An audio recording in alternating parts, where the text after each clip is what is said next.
Yesu ariko arakora ibitangaza mu isi, ariko arabikora no mu ishengero rya Hope Church. Impumyi zirahumuka, ibifamatu birumva, abatabona barabona, abatavyara baravyara. Nawe urashaka kuronka igitangaza cyawe no munsi? Kwirikirana ikiganiro ivyo Yesu akora mushikirizwa n'ishengero rya Hope Church.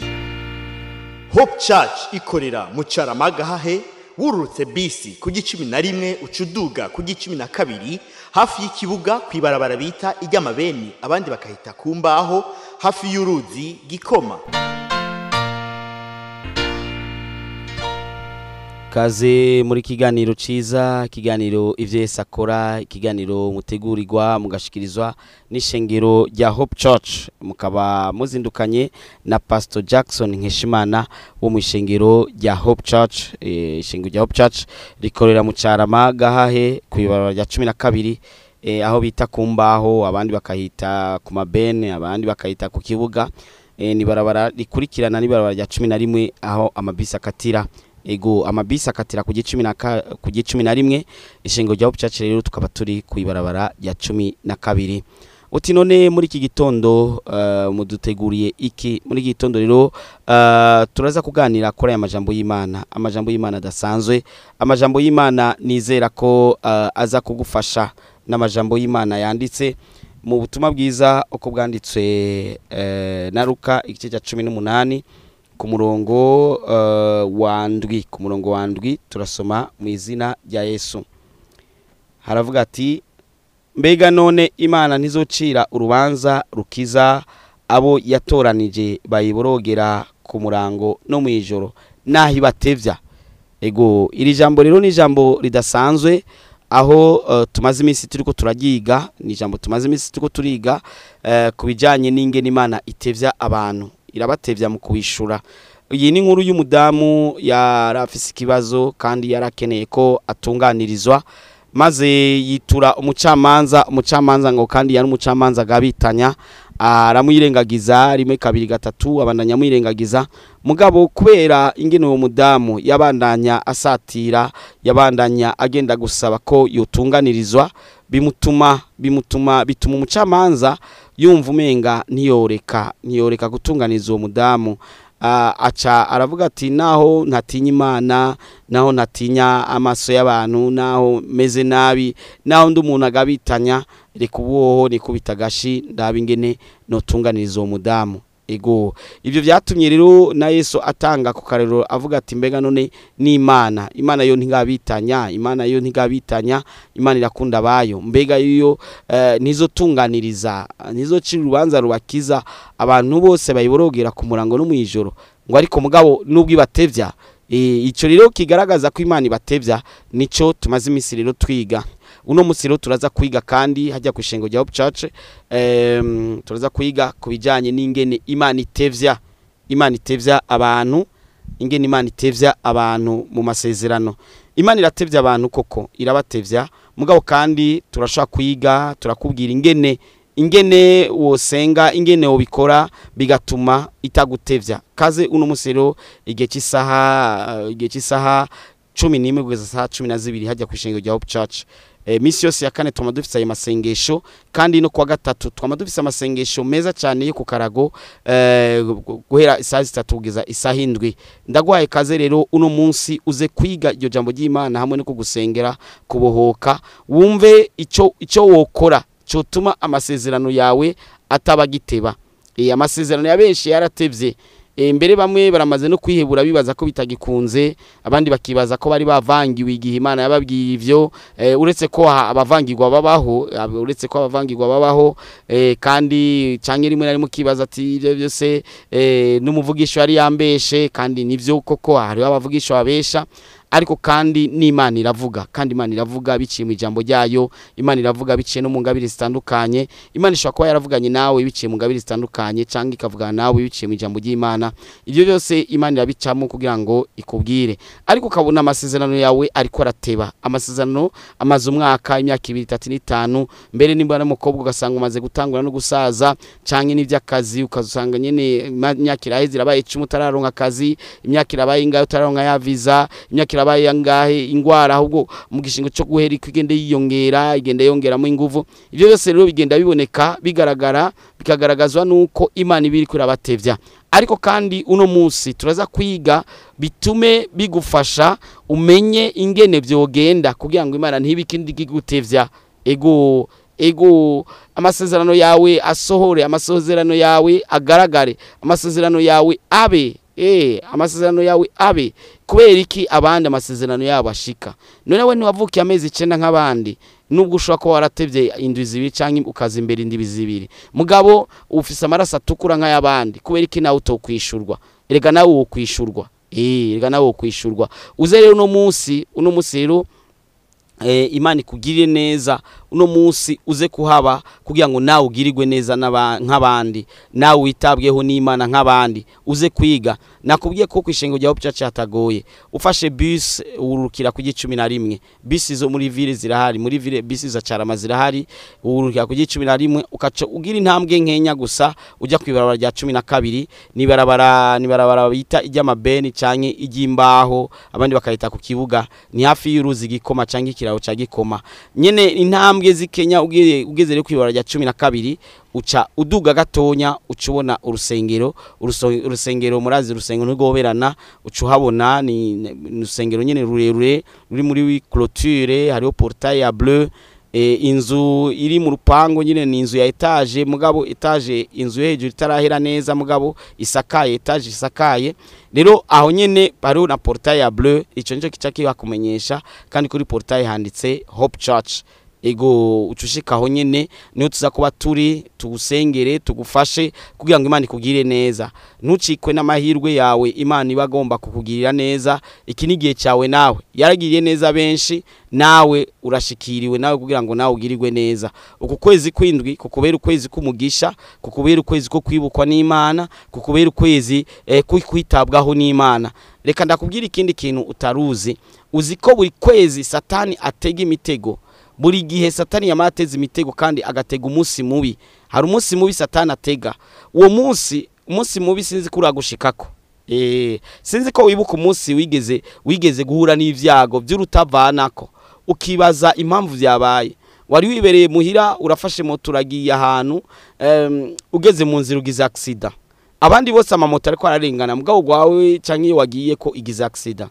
canke imodoka igize accident cyangwa umunsi wumvise inkuru mbi ku buzima bwawe cyangwa ku buzima bw'inshuti yawe ukaza wumva umunsi mubi urabaye uwawe arapfuye wari wagiye ku kazi none baraguhamagaye ngo umwana ararembye umwana yari yibi cyangwa byabaye ukuna kuriya cyangwa ukaza ubona umugabo arakwirukanye atampamvu hari iminsi mibi itegurwa sinzi ko wibuka ko higeze kubaho umunsi mubi mu buzima bwawe umunsi mubi ubaho rero ivyo bimenye kandi bimenyere umunsi mubi urabaho rero Satani agapanga ivyiwe agategura agashiraho ngaho akavuga ati uyu munsi ndawuteguye uzobe umunsi mubi kuri runaka rero kuri wa Mungu tuzosenga tugira ngo tugusengere Imana igukurireho uwo munsi mubi uwo munsi mubi Satani aba yashizeho Satani aba yapanze umunsi mubi Imana igukurireho cyane Imana igukurireho umunsi mubi cyane dusomye mu gitabo cy'umusiguzi igice cya 12 turabona ijambo rijanye n'umunsi mubi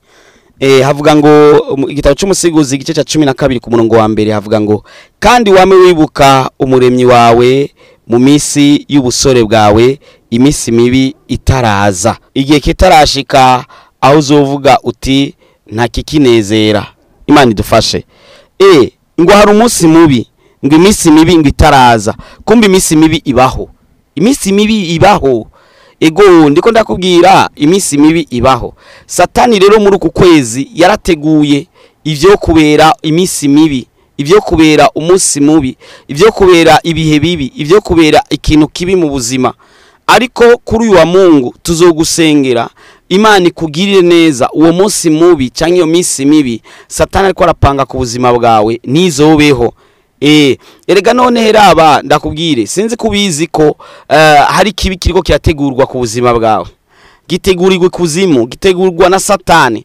Nubwo Imana iri kuyagupangira ibyiza, Satani nawe ariko arapanga bibi. Ni ngombwa rero ko dusenga. Ijambo ry'Imana ritubwira ko amasengesho ahindura imigambi ya Satani. Imigambi ya Satani yose, Satani aba yapanze imigambi mibi ku buzima bwawe. Rero kubwo amasengesho ivyo byose birahera bigahinduka. Uzoze rero kuri uyu wa Mungu tuzogusengere kugira ngo imigambi mibi Satani yateze ku buzima bwawe ihere.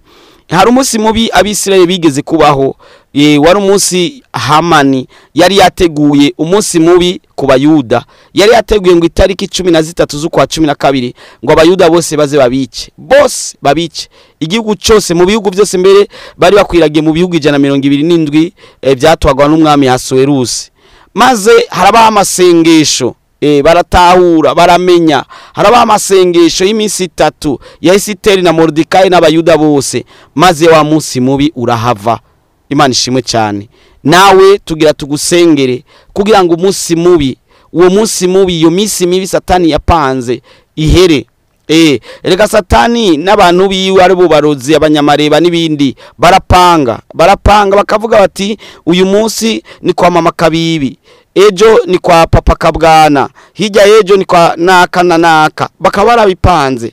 Reka ndakubwire, ndiko ndavuga nk'uku, hari igihe wifata ibinenegwe ukabifata nk'uko benga ntibikuraba, ukamenga abapfa niba abandi bahoze bapfa. Oya, hapfa ubutari bwapfe. Yoba yateguye kutegerezwa gupfa, ariko ukabifata minenerwe. Kandi urupfu ni ikintu gikomeye cyane, cyo kintu kibi kibaho mu buzima. Ikintu gishobora kugikuraho ni Imana gusa, nta mwana w'umuntu abishoboye. Ni ngombwa uze tusenge iyo Mana ishoboye guhindura iyo migambi y'abadayimoni. Kumbure muri uku kwezi bapanze kutegerezwa kugisumu. Kumbure muri uku kwezi Satani yapanze kutegerezwa kugira accident. Kumbure muri uku kwezi Satani yapanze ko uza kugwa mu mazi. Kumbure yapanze ko baza kukwiba. Kumbure bapanze ko uza kugenda kunakuriya. Ariko dusenze birahava. Kandi bizogutangaza mu gihe wanse kusengerwa ukazibona birabaye, ukavuga ati iyo menya iza mu nyuma, iyo menya kandi kenshi iza umuntu ariko aricuza. Cyane. Uzoze rero kuri uyu munsi wa Mungu tugusengere hajya ku ishengero rya Hope Church, tuko turasengera uwo mutwaro gene wo gukuraho umunsi mubi. Umunsi mubi ufudike kabisa, umunsi mubi yo kumva inkuru itameze neza mu buzima bwawe ifudike kabisa. Hari umunsi sinzi abantu bagwara estoma, abantu bagwara umugera wa sida, abantu bagwara diabete, hari umunsi iyo ngwara iba yarabafashe. N'umunsi Satani aba yapanze, agapanga ati ku munsi kanaka bize bigenda uko afatwe n'umugera, umunsi kanaka bize bigenda uko afatwe n'ingwara kanaka. Ivyo byose rero Satani yapanze agomba ko bizoba ku buzima bwawe, ntihagire ikintu na kimwe kiba ku buzima bwawe. Kuko n'ijambo ry'Imana rirabitwemeza. Dusomye mu gitabo ca Zaburi 91 ku murongo wa 10 ngo nta kibi kizogira ico kikugira, ngo kandi nta n'icyago kizokwegera ihema ryawe. Uze rero dusenge kugira ngo ico kibi nikize cigere gishika mu ihema ryawe, nikize cigere kigushikira wewe, mbere n'abajyango bikenewe canke ubona ko ari vyiza uzozanye nabo mu muryango, abana n'umuryango wawe muze muzananye kugira ngo tuze tugusengere kuri uyu wa Mungu. Tufise amiga 3 kuri uyu wa Mungu tuzosenga mu gatondo nkuko vyama ni saa 2:15, tugasubira isaa 4:45. Nukuvuga ko si babandi nyene numvuga na miga gira kabiri. Amiga ya mbere binjira saha 2:15 bagataha, amiga gira kabiri bakinjira saa 4:45 bagataha, amiga gatatu bakinjira saha 10:30 bagataha. Cyane ndagwaye kaze, ntihagoye mu cyara bagahaye kwibara rya 12. Uvuye kwibara rya 11 aho amabisi akatira, nimba waje na bus, uje na bajaji canke taxi canke kinga canke moto, wabwiye ati njana ku ishengero rya Hope Church riri mu Carama gahaye kujya 12 rya Carama, baca bagushikana. Benshi barahazi, kiretse watanguye akazejo, abandi bose barahazi. Cyane. Yesu aguhezagire, Yesu akugirire neza. Uzoze rero ku munsi wa Mungu, ku munsi wa Mungu tugusengere, canguze uno munsi kandi naho nyene kugira ngo twige impamvu zituma abana b'Imana batishurwa n'ingoga. tukavyiga kandi tukagusengera kugira ngo wishurwe n'ingoga. Reka ndakubwira ikindi kintu, urashaka kujuragirika ntuhabone neza, ndaguha nimero za telefone z'umu protocol aca kurongora neza, akwereke kugenekereze mu gihe wowe uri kurajuragirika nubwo hatagoye. Ni nimero 68 ubusa 9 ubusa 8 ubusa 3, 68 ubusa 9 ubusa 8 ubusa 3. Ziroroshe cyane izo nimero, uvuganye n'uwo mu protocol aca gufasha kandi usanga bibaye vyiza cyane, ntibigorana n'ahantu horoshe cyane kumenya. Ndagwaye kaze mukanya rero, reka ndagwe akajyo kugira ngo ushobore gukurikirana intahe z'ivyo Yesu ariko arakora, intahe z'ivyo Yesu ariko akora mu ishengero rya Hope Church mu Carama Gahahe.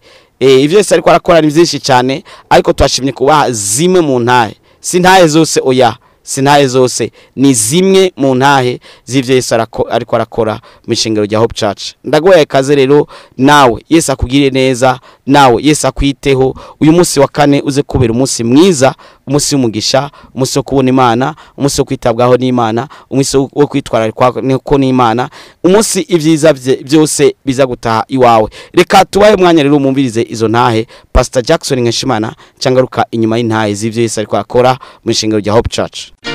Yesu ariko arakora ibitangaza mu isi, ariko arabikora no mu ishengero rya Hope Church. Nasikia mzuri. Ubu numva neza. Vuga mu Kirundi Ubu numva neza. Anasema na hivi nasikia vizuri, mikono kwa Yesu. Avuze ati numva neza, amashi kuri Yesu. Funga sikio hili. Haleluya. Amen. Anasikia vizuri jameni. Haleluya. Amen. Unaitwa nani?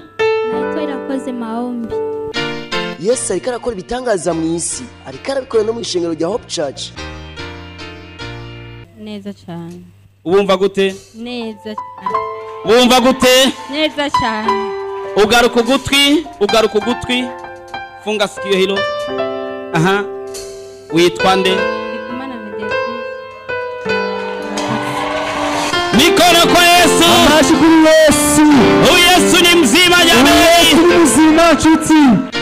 Yesu ariko arakora ibitangaza mu isi, ariko arabikora no mu ishengero rya Hope Church. Jewe naje mva muhira numva mbabara ngaha kubikanu cyane gose, umutwe ugumeneka, nkumva mu ndimisonga ari myinshi, ariko rero mu kanya twariko turasenga nayumva umengo ni umuriro uri kuraka mu nda, byose numva byaheze Imana ishimira. Yesu ariko arakora ibitangaza mu isi, ariko arabikora no mu ishengero rya Hope Church. Jewe ngaha mu maguru sinafunya ngo ngire gutya, hanyuma rero aho musiguriye mutu umuntu ahababara nahakoreko, none herabu kuguru ko ndakugira. Oh, haleluya. Amen. Bwana Yesu asifiwe, tupige Yesu mikono. Amashi menshi kuri Yesu. Anasema alikuja hawezi kufanya mguu namna hii. Yaje adashobora gufuna ukuguru. Sasa hivi ameweza. Nabo uyabishoboye. Bwana Yesu ni mkuu. Mwami Yesu arakomeye. Nakwambia leo utakutana na afya yako. Nakubwira uno musi ugiye gurana. Yesu ariko arakora ibitangaza mu isi, ariko arabikora no mu ishengero rya Hope Church. Yewe nkiza navuye muhira numva mu maso nari maze iminsi amaso anja, ariko nasenze hajya muvuze ati umwe wese akore aho umuntu wese ababara, nca nkora ngaha mu maso numva nkanuye, naciye numva umuyaga kayagume ngo gahusha ari keshi, ariko ubu misonga yaheze. Haleluya. Yesu ariko arakora ibitangaza mu isi, ariko arabikora no mu ishengero rya Hope Church.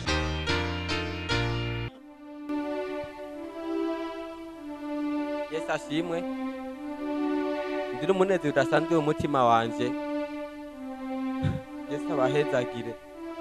Narifise probleme yo mu mugongo, kubona umuntu nkajewe nkiri muto ngwara umugongo, ariko Imana ikaba yankijije guhera uno munsi. Haleluya. Hama nari maranye ingwara yagira nkwirane umwaka, ngwaye mu nda, ngenda nonda simenye ivyari byo, mugandamenye ingwara ngwaye. Mugaye igihe nako ndasenza nyene shize mu kwizera, ciye numva mengo n'umuntu asutse kwa amazi akanye, canda siduka nyene, nukuri ubu mu nda numva meze neza. Yesu abahezage. Yesu ariko arakora ibitangaza mu isi, ariko arabikora no mu ishengero rya Hope Church.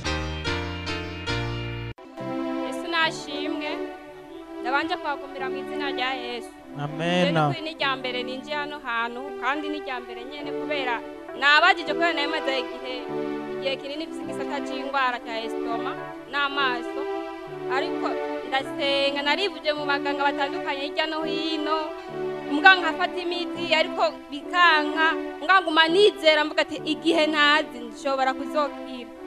Rero maze kumva kuri radio ko ndakunda kumva izi radio kenshi cyane, numva igikorane kubera nibagira kabiri ndacumva, ndavuga ati Imana iki gikorane ikizonsiga, ndifuza yuko nzotuma ngenda n'umunsi n'umwe, ariko nkagenda nkabona ibitangaza vy'Imana, ndifuza yuko nzokira. Bigenze uko rero jewe niho uno mu ejo niriwe ngwaye cyane gose, numva estima yanje nimba Satani kugira angwanye kugira sinze kuzi no muzi, ndara ngene numva merewe nabi, ariko ndasenga ndavuga Imana no muzi ntegezo kugenda gusenga. Ndahera mu gatondo ndyutse ndabaza umuti, ndasavye n'umundangera ahantu ndahaza, ariko iyo grize ntayonzi. Imana rero yabikoze, ndaza ngaha ndabaza ndahashika, none ibitangaza Imana inkoreye, ubu ndumva nakize ngene, numva umubiri merewe neza kandi n'amaso n'umwene ndabona neza, ndagira ngo ndumva nataye n'ikaramu ndandika, ndabona ko nshoboye kwandika hari ubitakunda ko nsoma, Yesu nahabwa icubahiro. Amen. None inge ndambaze kare ntwashobora kwandika canke ngusome neza? Sinashobora kwandika nambaye amarori, mugu ndafata ikaramu nkandika igiharuro nkakibona neza. Yesu ariko arakora ibitangaza mu isi, ariko arabikora no mu ishengero rya Hope Church. Yesu ashimwe. Yesu agira neza cyane. Jewe nanje naye naranyatswe gusenga, hari haciye nk'amezi 3. Naje nyene nihebuye no gusenga nabifata ibisanzwe, mugaye nicaye hariya anye numvise umuriro umanuka muri jewe, numva ubushobozi bujari bwinshi, numva inkomezi ziragarutse. Yesu nashigwe hejuru. Yesu ariko arakora ibitangaza mu isi, ariko arabikora no mu ishengero rya Hope Church. Ndabahaye mwiriwe mu izina rya Yesu Nazareti. Amena. Nanje mpagaze ngaha nshima Imana. Je ndo umunyesare. Uno munsi sanzwe nkora akazi ko gusiga amarangi. Boss yari yambwiye ko ngurira irangi, ariko nyansanga ntaryo yaguze. Numva ubushobozi bwo kwinjira mu iki gikorane, novuga ati Imana ibahezagire. Naje numva mu ndabitagenda neza be n'amaso. Ubu ndabona neza, numva atani imisonga. Imana ihabwa icubahiro. Sashimwe. Yesu ashimwe kandi nanje naje nk'umushitsi navuye aho haruguru muri Rirare, nasengera muri Eglise Emmanuel Nyambuye. Nukuri navuye muhira numva umenga kwizosi ndemerewe cyane, nari nikoreye igiseke c'amavoka n'imibu, ndavuga ati ariko mu izina rya Yesu naho bigenda gute jewe ndaza kubona ibitangaza by'Imana. Nukuri navuye muhira numva mu maso ntabona, numva ibisonga mu maso. Ukuri Imana ndashima Imana kweri, ubu ndabona nukuri nibitangaza Imana yakora. Yesu ariko arakora ibitangaza mu isi, ariko arabikora no mu ishengero rya Hope Church. Asifiwe. Amen. Nami nataka kumshukuru Mungu sana. Naje ngomba gushimira Imana cyane. Nilikuwa na matatizo ya roho na macho. Naifisi ingorane y'umutima n'amaso. Basi nilikuwa roho imenisumbua sana. Rero uwo mutima n'ukuri wangora cyane. Lakini namshukuru Mungu nikupasha kuyapa juu niko na vitu vinaniremera sana. Kuko narifisi ibintu bindemera twatendeza kuza. Basi namshukuru Mungu ni saudi yanza tukuomba. Ndashima Imana igihe watangura gusenga. Aho narindi numvise ingombe zima. Mpaka kitu nimepokea. Haleluya. Amen, amen, amen. Yesu ariko arakora ibitangaza mu isi, ariko arabikora no mu ishengero rya Hope Church. Tunashima. Je nanje sinumva ingene no bivuga. Je nsanzwe mfise amasoni yo guhagarara ngaha. Nukuri nagira ubwoba no kugira amakuru, kurabona nagumye ndindira biranka pomva honde, ariko je nafatwa ku mugoroba amasa kanja cyane nkatukura amaso bimwe biteye ubwoba. Kwa muganga nagiye kuyipimisha bambwira ngo ayigitigu, sanzwe mbana n'umumama ndamubajije ingene byogenda, arambwira ngo ico gitigu cyawe ntabwo kikira. Cyambaho nihebuye ndavuga ati ko nayifise abana bake, ngiye kugwara igitigu kimwe kivyimbisha ndakwere kandi mfise Imana, ngendana n'Imana.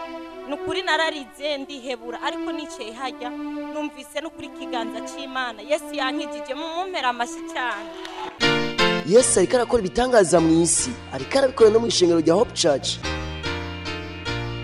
nizere rero ko izi ntahe zashoboye kugufasha mu buryo ubuca nk'ubundi urumva rero ko Imana iri kwishura abandi kandi izo ni zimwe mu ntahe z'ibiryo Yesu ariko arakora mu nshingo rya Hope Church nta nubwo ari ntahe zose izo ni zimwe twafashe nkenya gusa mu byo Yesu ariko arakora mu nshingo rya Hope Church ndagwaye kaze rero nawe kuri uyu munsi wa nyuma w'ukwezi nuvuga jeudi ya nyuma murabona ko no musari tariki 30 ejo izoba ari tariki 31 ego murumva rero ko iminsi iri kwiragenda uno munsi rero n'umunsi rero tuza kurangiza cacigwa cacu cacigwa cacu cyuko Imana hari gihe itevye abantu uno munsi rero turaza kukirangiza kandi turaza gusengera n'ukwezi k'umunani turaza gusengera ukwezi k'umunani Imana ikugirire neza uko kwezi k'umunani kuze kubera ukwezi kwiza ukwezi ko kwitabwaho n'Imana reka ndakubwire no kuwa Mungu w'itariki zibiri kuri wa Mungu w'itariki zibiri ukwezi k'umunani izoba ari dimanche ya mbere dutanguje ukwezi k'umunani uno munsi ndagusabe uze kuza turangiza ukwezi mu masengesho ni vyiza kurangizanya n'Imana kandi dusengera ukwezi k'umunani dimanche rero tuzosengera ibijanye n'ukwezi k'umunani hari imigambi satana bafise mibi ku bana b'Imana mu kwezi buri kwezi ni vyiza rero ko woza ajya kwishengero rya Hope Church kugira ngo tugusengere kugira ngo ukwezi k'umunani kuze kubera ukwezi kwiza hari imipango satani yapanze yama yateze afise n'abantu biyo bamufasha gupanga imipango ba planify ingene uzomererwa nabi ariko uzoze kuri itariki zibiri z'ukumunani tugusengere Yesu akugirire neza akwiteho akubabare ukwezi k'umunani kuze kubera ukwezi kwiza kuze kubera ukwezi gutandukanye n'ayandi mezi ego ukwindwi urashaka kuba waruye n'utu naturiya nituze gusubira kandi kuboneka mu kwezi k'umunani kuze kubere kwiza uno munsi rero tuzakurangiza za nyigisho hamwe n'amasengesho kubijanye n'impamvu zituma umuntu ateba kwishurwa impamvu zituma umuntu ateba kwishurwa ugasanga yarasenze imyaka iri kwiragenda mugabo agateba kwishurwa uno munsi rero tuzakurangiza ico cigwa harimo no gusengerwa ego ni hajya mu cara magaha ntihagoye ni kwibarabara bita ijya mabeni ibarabara rya 12 uvuye aho amabisi akatira ku 11 ucuja ku 12 rero ibarabara bita ijimbaho badandaza kwimbaho urihagaze ko ucubone ishengero rya Hope Church ni ishengero iri muri clôture portail ya bleu inzu itangurani etage mugabo etage itarahera hejuru ntiharakogwa neza mugabo haramaze gusakarwa mugabo inzu hasi niyo yuga imeze neza no kuvuga ko uca winjira aho nyene uzobona kuri portail yanditse ko Hope Church kaze uno munsi saa 11 turaza kuba tuko tusengera abantu benshi barako barafashwa mu buryo bucange ubundi kandi ndabatumiye mu masengesho twamatugira misi yose ya gatatu isaha 3 gwera isaha 3 kugeza isaha 7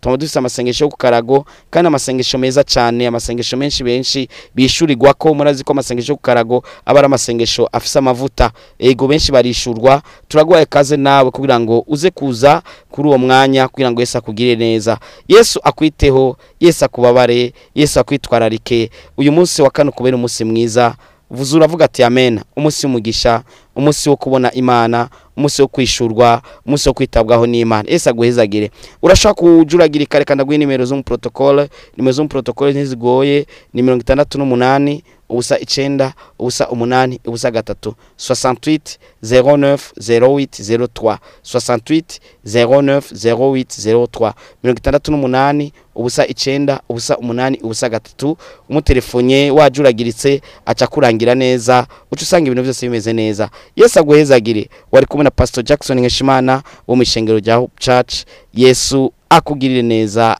akube hafi aguhezagire murakoze cyane urashaka kwama ukurikirana ubutumwa bwiza bwa Pastor Jackson Nkeshimana ku telefone yawe ja kuri YouTube wandike Pastor Jackson Nkeshimana urasanga ko ubutumwa hamwe n'ubwo yavuze kera ntibibagire kugira subscribe canke sabone wibuke kubusangiza n'abandi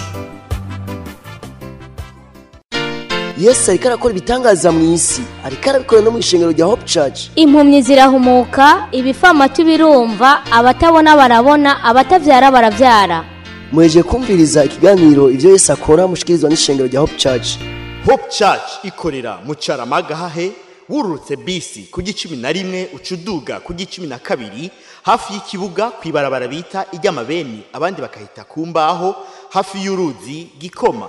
woba urusha, woba uremerewe, woba ufise ibibazo waburiye inyishu, woba ugomba kwakira Yesu Kristo nk'umwami n'umukiza w'ubugingo bwawe, woba ugomba kuvugana n'umukozi w'Imana Pasteur Jackson Nkeshimana, wo mwandikira ubutumwa bugufi kuri 76 96 96 96 kugira ngo agusengere kandi agufashe mu buryo bw'impwemu. Yesu yavuze ngo nimuze kuri jewe mwese abananiwe n'abaremerewe ndabaruhura.